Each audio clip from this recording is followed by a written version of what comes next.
They're able to say, why are we paying tax money to this institution that isn't doing its job? Meet the parents on this week's On the Media from WNYC. Join us for On the Media, Saturday mornings at 7 on KSJE Farmington. San Juan Regional Medical Center is your community hospital, committed to making life better for the communities we are privileged to serve. In fact, better is our mission, improving lives through personalized health and care. What matters most to our patients matters most to us, offering a comprehensive range of inpatient, outpatient, and emergency care services so you can get the quality care you need right here at home. San Juan Regional Medical Center, celebrating life better here since 1910.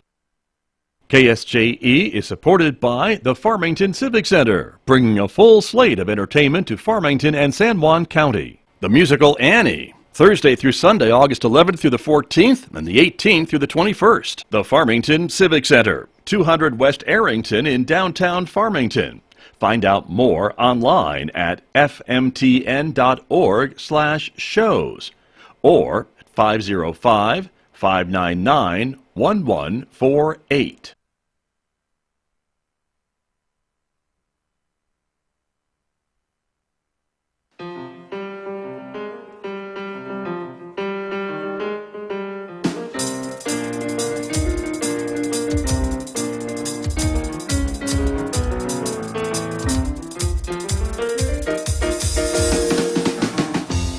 12 minutes past 8 o'clock. It is Wednesday morning, the 17th day of August, 2022. Good morning, everyone. I'm Scott Michlin. Thanks for tuning in to KSJE 90.9 FM, over the air, of course, here in San Juan County, New Mexico. If you're in the Durango, Colorado area, you're listening to us on 103.3 FM. And if you're anywhere else on the planet, you're probably streaming our signal from our website, ksje.com, or maybe you asked your smart speaker to play KSJE, because that works as well. We also welcome our viewers, because this is a community-supported visual radio station, so welcome to our viewers who are watching the video, which is streaming out live this morning to the KSJE Facebook page, our YouTube channel, and our Twitter account. We're glad that you are all with us this morning, because coming up, we're getting a preview of the big event, Dining with the Dead, that is coming up early next month. It is an annual fundraiser for the Rio del Sol Kiwanis Club. A lot of Farmington's most famous citizens from its past are reenacted at Greenlawn Cemetery. We have a few of them in the studio with us this morning, so we'll be talking about that and much, much more coming up this morning in the next few moments on KSJE. Then, of course, later on this hour, we'll check in with the one and only Ron Price, who is going to be joining us again from the archives for another lesson about life in the sandbox. We've given Ron the summer off, but that is quickly coming to an end. He'll be back with us for live news segments coming up very shortly, but we'll pick out another archive segment coming up today at 8:50 on KSJE. Next hour, Mick Hess will take us roving with the arts. It is our weekday classical music program, a 90-minute version on Wednesdays, of course, and this morning Mick is playing music from Gustav Mahler, his Symphony No. 5, coming up today on Roving with the Arts, which then takes us to 10:30, and right on Four Corners, our local and regional author program with Tracy Hale. And Tracy is speaking this morning with author Mickey Pettit about her book called A Kiss from Maggie Moore. That coming up today at 10:30, right on Four Corners on KSJE. Don't forget, you can also connect with us on our Instagram page, and if you're a podcast person, this program, as well as many of our other locally produced programs, become podcasts, and you can find them on all the popular podcast platforms like iTunes and Spotify and Pandora and iHeart and Google Podcasts and many, many more. So subscribe for free. Just search for KSJE wherever you listen to podcasts. Outside our studios here at San Juan College, it is a sunny morning so far, 67 degrees at the moment, humidity at 66%. We are expecting a increasing sunny day today with a high of 86 this afternoon, but there's still that about, 50% chance of a shower coming up today, perhaps. Overnight, 66% chance of rain continues for the next several days. In fact, for the next week, it looks like. 87 tomorrow for a high, a bit cooler beginning on Friday with a high near 80, 75 on Saturday, 83 on Sunday, back into the mid-80s, of course, next Monday and Tuesday, still with that chance of showers. Well, let me introduce my guests who are here in the studio with me this morning, as I mentioned again, to talk about Dining with the Dead, the annual event for the Rio del Sol Kiwanis Club. Joining us here in the studio, Deanne Waters is here. We'll start ladies first. Good morning. Good to have you here. Welcome. Good morning, Scott. Welcome back to KSJE. Good to have you here. Thank you. And you are portraying Molly James this year. Yes, I am. We'll hear more about that in just a moment. So good to have you with us. Ron Price is actually here in his Dining with the Dead capacity this morning. Ron, good morning to you. Good morning, Scott. Good to see you again. Good to have you here. You are Henry Clay King this year, aren't you? I am indeed, yes. All right. That's a name that may be familiar to some folks who are listening this morning, so we'll learn more about him in just a moment. And last but certainly not least, Rick Burns is here this morning. Rick, good morning to you. Good morning, Scott. Thank you for coming in. Rick, you are playing Bud Neighbors this year. Yes. And so we'll learn more about him coming up as well as we talk with all of my guests this morning. But to begin with, Dining with the Dead, as I mentioned, this annual event to benefit the Rio del Sol Kiwanis Club. It is put on every year. And Deanne, we were talking that you and I have probably been there the longest, right? From the very beginnings. From the very beginning, yes. How about that? And so how would you summarize, how would you describe this event to someone who's never been there before? It's very unique. In the beginning, people were a little leery about dining with the dead in a cemetery, but they have come to find out that it's actually a very interesting and fun event, and it really makes people think a little bit more about our past, the pioneers that settled in our area, and the parts that they played in forming Farmington. Right, very true. I'm showing the list of performers on the screen. I will, of course, be there as well. And so it is one of those things, it's kind of a living history event as well, right? It is. You learn a little bit about Farmington's past and some of these characters, and some of the stories kind of intertwine, which Yes. I find really interesting.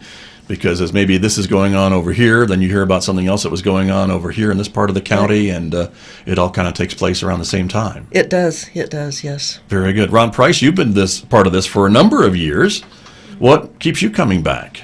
4 to 5, I'm guessing. Yeah, right. And by the way, at some point we might want to talk about the downtown event, but that maybe is a whole separate program. But I love that Kiwanis puts this on. Jill McQuarrie, our fearless leader, was somewhere down in Arizona and heard about this going on down there, and she said, "Oh, I got to bring this to San Juan County."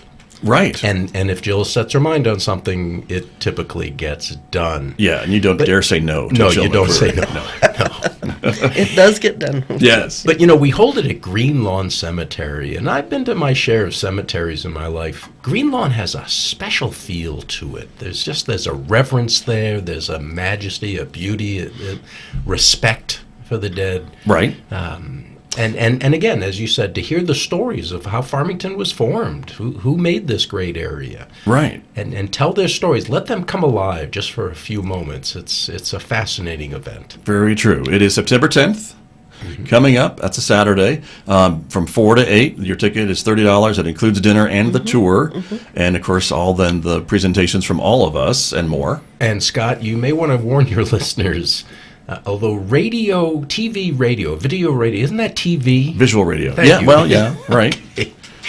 It's a fad. Warn your viewers and listeners, you better get your tickets in advance. Deanne, I think this sells out, at least a couple of weeks in advance every year? Yes, in fact, in the past we've had waiting lists for people that still want to come, but we're sold out, and then if anyone finds they can't make it, they can get on the waiting list. Gotcha. Yet it does sell out. Good point. And we should mention tickets are available, I know, at Howard's Cleaners and I believe Artifacts Gallery are Yes. selling tickets for this event. And I think you can also buy them online Okay. at the Kiwanis website. Okay. There you are, everyone. But let's talk about these characters that we all are portraying this year. And so, Deanne, what do we know about Molly James? Well, Molly James had a really good friend, Mary Hare, and one thing they had in common was a love of quilting. But their lives kind of mirrored each other, and I don't want to say too much about them because I want to keep it as I hear you. there. But they became really close friends, and And did she live in the Bloomfield area? yes. They both lived in the Bloomfield area, and Molly actually ran a grocery store that became also a gas station and served as the post office there, and she had a nice life. Okay. And when did she live? What were about her? What era did she live in? She was born in the late 1800s. Okay. And lived until the 1950s. Gotcha. Okay. So through a lot of those really growth years Yes, of Bloomfield and San Juan County in those Right. times. And Molly will be wearing 1940-ish clothing. Gotcha. Okay. Very good. Ron Price, let me come back to you about Henry Clay King. Of course, the King name, I think well known, Troy King, was your son, your character's son. He was my 9th child. Okay. Yes. And so that is interesting. We know Troy King Road, and so that's the connection there. But talk to me a little bit about Henry Clay King. He was quite the mover and shaker, was he not? Well, yes, Scott, but in fairness, and I'm doing this with Scott Nolan, who's playing Troy King.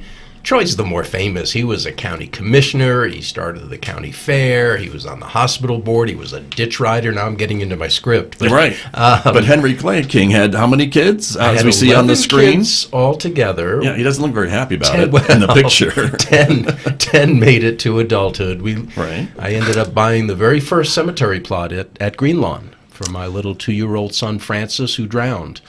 He was trying to follow his 2 older brothers down to the lower pasture and couldn't quite make it across the ditch. But so tragedy as well as other stories that we can learn about, right? From these families. Exactly right. And that was part of the King Ranch, if I remember correctly, which is kind of in the Westland Park area of Farmington. You know, I haven't heard King Ranch before, but it was Westland Park, so yes. Okay. Yeah, we moved down here from Animas City, Colorado, and found that place along the river and said, yeah, this is home. Okay. And settled down. We had 6 children at that time, and got you. 5 more to come. And that era was kind of right, I think, not so far after this area was opened up for settlement, right? I mean, 1870s, 1880s. When did the Kings arrive? Do you remember? You know, I think you're right on. I fought in the Civil War. I know that. Okay. And I don't have the dates in my mind of when I was born, but I know I fought in the Civil War. And right after the war, I was restless, so I left Illinois and headed west, made it as far as La Junta, Colorado, stayed there for a little bit. Right. Animas City, Colorado, but then finally got to God's country. Yes, and stayed. Farmington, New Mexico. And raise your family. And raise my family. And the rest, as they say, is history, I think. That's what they say. Yeah, so there you go. That's Henry Clay King, part of Dining with the Dead. And, of course, the other thing about having this at Greenlawn Cemetery is we, the characters, are located near the plots, the grave sites of these individuals who we portray in most cases. Right, when possible. There are some people that they're so much a part of this area that we have to tell their story, but for whatever reasons, they were not buried at Greenlawn. But yeah, for the most part, we are standing right by the actual place of our internment. Right, and if you look around, you see the families or maybe the relatives of the folks that you're talking about, too, that are in the same general area there, right, as we talk about that. So there you go. Rick Burns, coming to you next to learn a little bit about Bud Neighbors. What can you tell us? Yeah, so primarily this thing is to raise money for supporting children in the areas what Kiwanis is focused on. That's right. But, you know, it's also a testament to we often think about famous people in terms of history, but history is made up of ordinary people who just sort of lived ordinary lives, but were critical and important cumulatively. And Bud was one of those guys. He didn't like his real name, Tolliver Hansford Neighbors, so he was always went by Bud Neighbors. He joined the army to fight in the Philippines during the Spanish-American War, was part of that, right? Again, a cumulative effort of one of the unknown soldiers, but somebody that was critical to that kind of a thing. We're seeing his picture on the screen, I think, right now, right? Is that that's what he looked like, right? Bud. And what year do we think maybe that picture's from, or what years was he alive? He was born in 1870 and died in 1960. So okay, had a very full life. Was not didn't spend all of his time in Farmington. Was sort of had this idea, the wanderer's lust. Interesting. Ended up dying in Texas. He was blind, but was fiercely independent. Even tried to figure out how to, or said he had a system for taking care of his money, knowing how much money he had, even though he was fully blind, which he said amazed his friends. But he was fiercely independent and fiercely adventuresome and traveling and wanting to experience life. Right. Very interesting. And Rick, I want to ask you, because you're relatively new to the community, and so how did you get rounded up into this whole motley group that we have here this morning to Speak be for myself, would dining you? with the dead. Well, I showed up to enough Kiwanis meetings that Jill got a hold of me. That'll do it, won't essentially. it? I've been a Kiwanin for many years, very much committed to the mission of Kiwanis. And again, if you show up to enough meetings, then you get volunteered. Very to true. do things. So, That is but true. Very, very anxious and excited to be involved in this very interesting fundraiser. Right, very true. And I know, and Deanne, I think you were mentioning or kind of alluding to this earlier about, having this event in the cemetery at Greenlawn, and some folks maybe don't quite understand the whole nature of the event, and maybe think that it's a little different to have an event where you're eating dinner, a barbecue dinner, in the cemetery, and then traipsing through it. But these are guided tours. Yes. And I think people don't remember maybe that cemeteries used to be places of they'd have concerts in these cemeteries. There used to be a bandstand at Greenlawn, and so it's not always the somber, quiet place that we might think of when we think of cemeteries. Yeah, and in the past, people would bring their lunch and have lunch at the tombs, and so it does kind of follow in the past how cemeteries were respected. Right. And the tours, we are very respectful through the tours, trying to walk on the pathways instead of over the graves, and it's a very nice, pleasant evening, in groups of 20 about. Right. Ron Price? And while we tell our stories, the guides play a crucial role as well. As Dan just mentioned, that you get into a group and you have a tour guide that takes you along, and in between each station, they're giving you a few more details about the person or persons you're about to encounter. And Right. so you really leave with a sense of more connection with the community, more identity. You drive down some streets. I know you and I have each played Frank Allen before. Well, you drive down Allen Avenue, now you can say, oh, I know who that was named for. Or go to a movie. Or go to a movie, there you go, Yeah, there too. that might be maybe more familiar to folks. Or drive on Troy King Road. Mm-hmm. Is it Boulevard? No, it's not Boulevard, is Road, I think. Road, yeah. Yeah, exactly. Troy King Road. Exactly. Here's another picture of, two of you in the, was that Freedom Days Parade? it? It was. Okay. So there you are. You're getting out and about. We ran out of candy, didn't we, Rick? Very quickly. Yeah.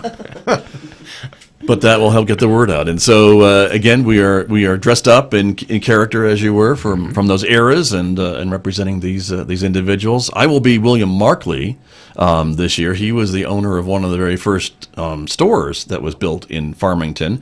He built what is still standing, the oldest home in Farmington, the oldest adobe house in Farmington, there on Allen Avenue, that the city now has taken possession of and is, I think, working to kind of stabilize it and maybe restore it someday. I know the museum is a part of this, and so they've been talking about trying to do that because of its historical nature, and it's still here.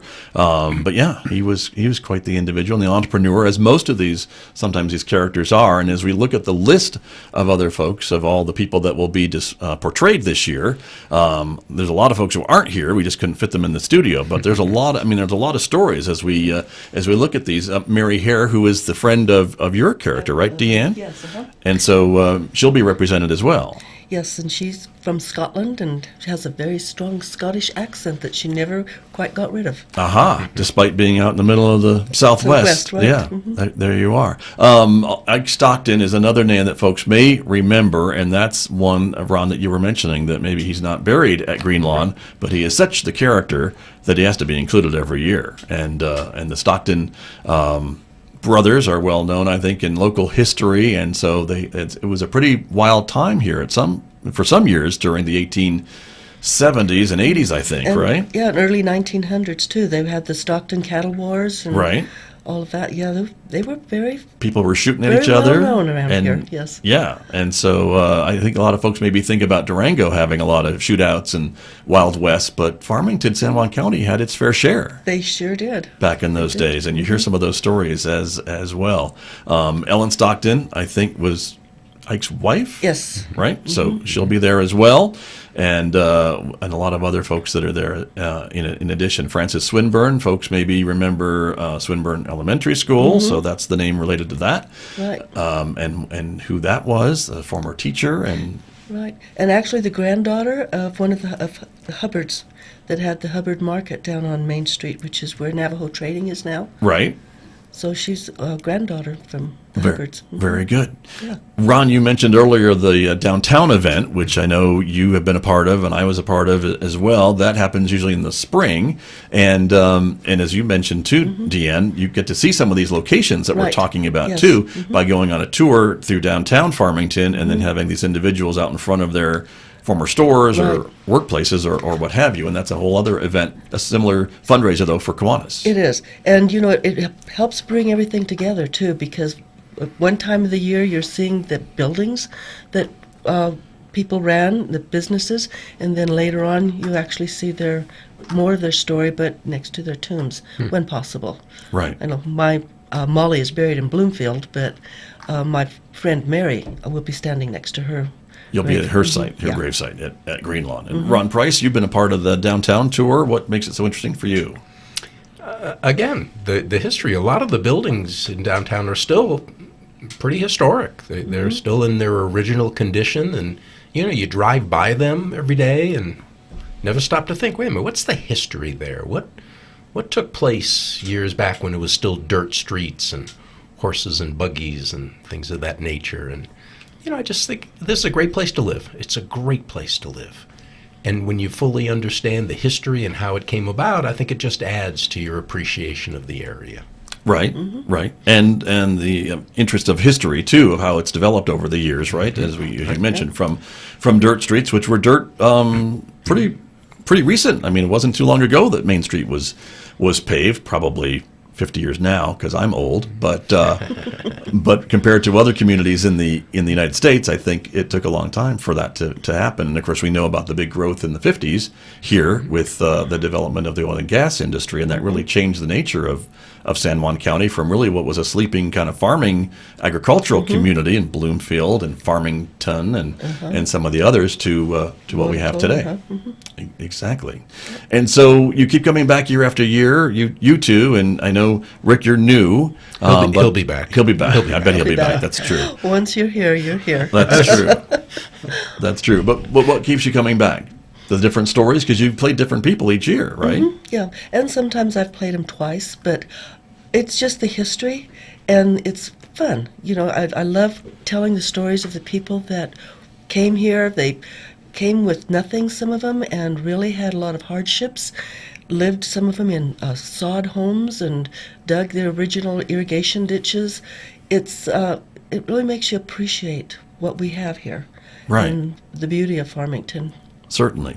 Well, and we know that this area was inhabited for hundreds of years, but it really was developed, if you will, and a lot of the Easterners came in and settled and set up their communities and these irrigation ditches, and really were able to kind of tame the climate and grow things and really make it into kind of what we see even today. Yes, very much so. And so I think that's an important part to kind of remember for folks, and just, that to start with pretty much next to nothing. You have the rivers and you have sunshine, and that's probably about all, and some dirt, and that's probably about all you had. And you just reminded me, I as my character Henry Clay King, I planted orchards of apples, apricots, and pears. Oh. I don't think of this area as being a pear producing area. Apricots and apples, of course. Right. But yeah, way back when, pears as well. I would assume there was a lot of trial and error back in those days, maybe, as to see what would grow. I bet you're exactly right. In this area as well. Yep. Rick Burns, any other stories about Bud Neighbors that you can share? His fighting in the Philippines is interesting to me, because that's a long ways away, but he felt a need to go fight. Sounds like. And he sort of says that this was probably the desires for adventure and of young men desiring adventure. So it wasn't necessarily so much driven by patriotism, but more of sort of a young man's get out and do something to see the world. I see. He ended up staying a little bit extra. The Army was offering an additional $1,000 if they would stay beyond their enlistment. So he stayed there. He took up the trade of a barber, which he then did while he was in Farmington during a period of time. So again, just a very ordinary guy, but a guy that's part of the fabric, part of the thing that makes our communities what they are. And although seemingly unseen, are still a vital part of it, as we all are and should be. Right, very true. A contributing factor to the overall health of the community, really, right, Yeah. when you think about it. And we know a little bit about him just because somebody wrote something down or passed something down from generation to generation to keep his story alive, if you will. Yeah.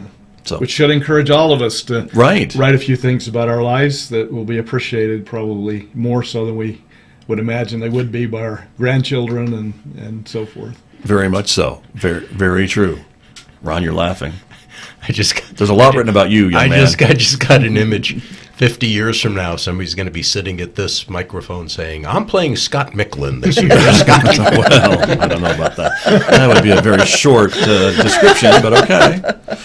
If you say so. I say so. If you say so. That's very kind of you, but yes. Well, it's Dining with the Dead. It is coming up, rain or shine, on September 10th. Greenlawn Cemetery on Dustin Avenue in Farmington. Tickets are $30. That includes the dinner and the tour. Dinner from 4:30 till 6. The last tour leaves at 6 to make sure you can get through it all before we wrap everything up around 8 o'clock. Yes, and people can bring their own chairs because some people aren't able to walk and stand that long. Sure. It takes about an hour to get through the tour, I think. as I Right, to recall. hear from all of us. That's true. It's about And an so, yeah, there are a few chairs set up, but again, if you feel you need one, you know, there's a lot of portable chairs that you can bring Right. and set up and be somewhat comfortable. But it is a bit of a walk through that cemetery. It is. And the last tours, it's starting to get dark, so, it would be very good to try to come as early as possible. Right. Because that last couple of tours, I think we do have luminarias or Some lights lanterns there, and- lanterns to help guide, but when it gets dark out there, it does get dark. That's true. Very true. And fast. Exactly. Very, very good. Well, thank you all very much for coming in and joining me this morning to talk about Dining with the Dead. I'm looking forward to it and hearing all of our stories and how it all fits into the history of San Juan County, this great place we call home. So, And just one final word to tag on to what Rick said. Yeah. This is for a good cause. It's not just a night's entertainment. You're Good point. you're putting clothes on kids. You're giving books to kids. You're doing some good work through your support of this event, which supports Kiwanis del Sol Club. So, right, the Rio del Sol Kiwanis Rio Club. del Very, Sol. very true. So, a great recipient of all these funds. So, Yes. great. Thank you all for coming in this morning. We'll see you at the cemetery, I guess. Yes, All right. definitely. There you are. My guest for Dining with the Dead here on KSJE. It's coming up on September the 10th.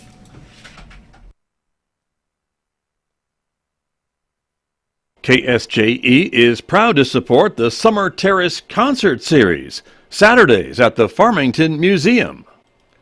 Saturday, August 20th, Rock, Blues, and Country with Black Velvet. Saturday, August 27th, Jazz with Didat. The Summer Terrace Concert Series at the Farmington Museum, 3041 East Main Street, Saturdays this summer from 6 to 7:30 p.m. The San Juan County Walk to End Alzheimer's. The walk is full of flowers, each carried by someone committed to ending this disease. When you take part, you're helping raise funds and awareness for a breakthrough in this fight. Join us in Aztec, September 24th at Minium Park for the San Juan County Walk to End Alzheimer's. Visit act.alz.org/Walk San Juan County or call 505-278-7927. The U.S. is pumping money into heat pumps. From American Public Media, this is Marketplace Tech. I'm Kimberly Adams.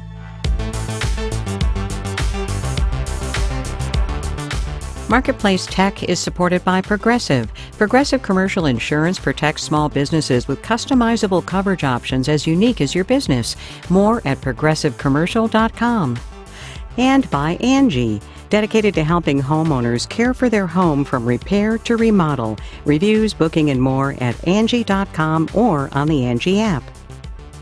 On Tuesday, President Biden signed the Inflation Reduction Act into law. Among other things, it allocates about $370 billion for climate-friendly technology, including tax rebates and credits to incentivize Americans to replace their old air conditioners or furnaces with heat pumps. Those can be used for both cooling and heating homes and are more energy efficient than traditional systems. But making the